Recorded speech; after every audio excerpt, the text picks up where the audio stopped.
Luke GriswoldTergis and Nikita Zimov, welcome to CNN News 18. Thank you for having us on.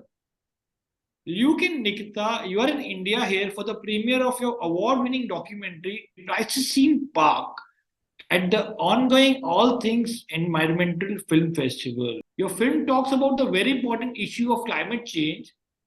It's your passionate project with the aim of bringing back pieces of ice age to combat climate. So to start with, what is the objective behind this documentary? In terms of making the documentary, in America at least, I don't know what it's like in India, there's a kind of repetitiveness in stories about climate change. So they kind of start with like, we have a horrible problem. Luckily, there's some solutions. We build, reduce our emissions, build windmills and solar panels, and we can solve this. Like it ends on a note of hope. And I mean, that's all true. I don't disagree with any of that, but it becomes repetitive. And this is, when I saw this story, I thought it was a really a different story. It has a very human center to it. And it's entertaining. And I thought it was a way to talk about climate change and talk about a lot of other philosophical issues about humans relate to the natural world, especially as our technology advances, as we're changing the planet we're on.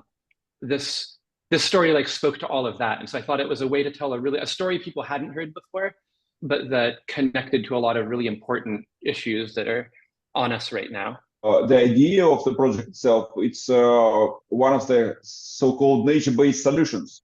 So we are trying to change the ecosystems and the way and help ecosystems and restore ecosystems, and hoping that those ecosystems in change will help us with climate and just sustainable living in the future. And the idea is that just 15,000 years ago in the Arctic was very different from what it is now. And there was millions of big herbivores roaming the land. And then humans came and destroyed this ecosystem, and number of animals dropped, and all these pastures degraded. And what we're trying to do, we're trying to restore those pastures. And we hope that those pastures will help us in the future to fight climate change by sequestering carbon, changing albedo, and saving permafrost. And for that, we are bringing animals to the Arctic. And that's, I think, something probably the big part of the Luke's movie, which you're going to watch, is how we've been struggling with all of that. Well, I have a different question for that, but Luke, please tell us more about the land where Pleistocene Park is located, and what is it like being there? Yeah, so Pleistocene Park is located, it's really the most remote corner of Siberia, and I think it's probably shy of Antarctica, one of the most difficult places you can get to in the world. For me to get there, I started in Alaska, which is actually quite close to Pleistocene Park, and it took me 6 days to get there. First I had to take a ferry to Juneau, then I had to fly to Anchorage, spend the night in Juneau, fly to Anchorage, spend the night in Anchorage. There used to be a once a week flight from Anchorage to Kamchatka, fly to Kamchatka, spend the night in Kamchatka, fly to Yakutsk, spend if you're lucky one night, maybe more in Yakutsk. And then the final leg of the flight is on a little propeller plane. So, Yakutsk is already a very remote city. It's the coldest city on Earth that has no road connection with the rest of the world. And then from there, you spend 5 hours in this little airplane flying over nothing. And sometimes the plane doesn't go because, I don't know, they have mechanical issues or something. And you come to Chersky, and it's right at the almost at the tree line on a river that's flowing north into the Arctic Ocean. So where forest is ending and tundra is starting. It's a little bit south of the tree line. Just close to the Arctic Circle. It's north, yeah, it's inside the Arctic Circle. It's way up there. It's literally a 5-hour plane ride from the nearest town. The distance from Yakutsk to Chersky is probably I don't know, Kerala to Srinagar or something. But Nikita, can you please tell us, our viewers, the idea behind introducing major species of herbivore and how it can help promoting climate cooling?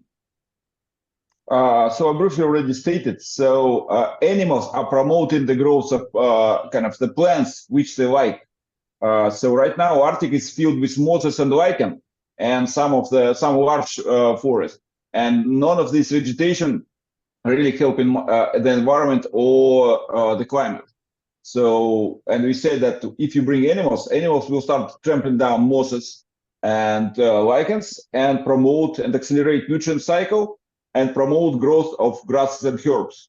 And that will actually make like a cascade of ecological responses. So first of all, grasses and herbs can actually sequester lots of carbon in the soil. So these pasture ecosystems, they really develop soil, so they sequester CO2 and make it in fertile ground and bury this carbon, this greenhouse gases into the ground. Secondly, the big challenge that climate is warming very rapidly, and in the Arctic, it's warming at least three times faster than in the rest of the world. And with that, temperature of air is rising, and then temperature of permafrost is rising. And permafrost, it's a frozen grounds which are like throughout entire Siberia and through most of Russia. And these frozen grounds contain lots of carbon, organic matter. And if warming will continue, this permafrost will be degraded, and all this organic matter will be start decomposing and adding up greenhouse gases to the atmosphere. And we say that by animals, that they, by trampling down the snow in the winter, compacting the snow, allowing much deeper freezing of the ground. And that can protect permafrost from degradation. That's also quite important, and it's a very urgent thing to do. But you know how much time it took you to finish the film? This is your second film, if I'm not wrong. Correct. I started filming in 2013. So over the course of making this film, I met my wife in Russia. She's Russian, and now I have a 3-year-old Russian daughter, 3-year-old half Russian daughter. So I've been, how would you say, like pretty immersed in the process.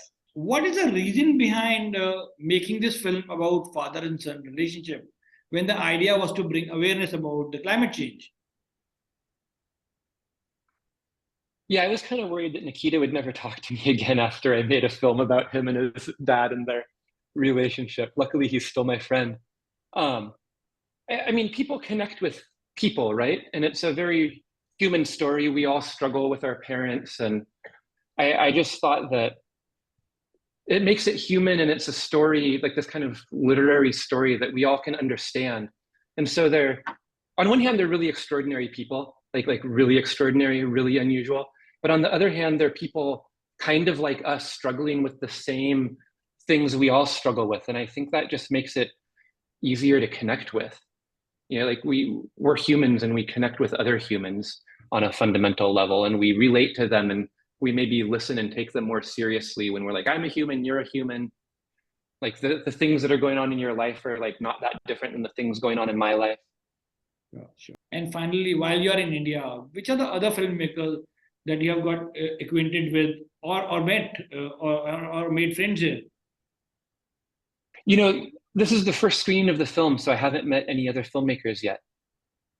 We're attending the festival for the first time in an hour. Sure. We just got here.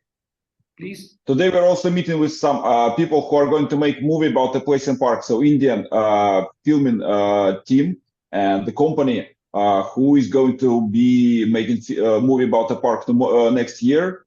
And right now, actually, Pleistocene Park, since Luke finished the movie, actually Pleistocene Park got a really big momentum.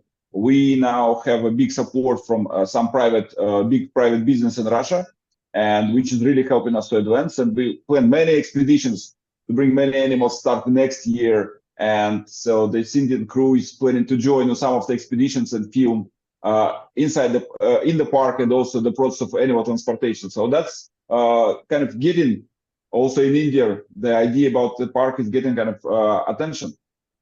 Nice to hear that. Well, thank you so much for your time. Best of luck with the film further festival journey.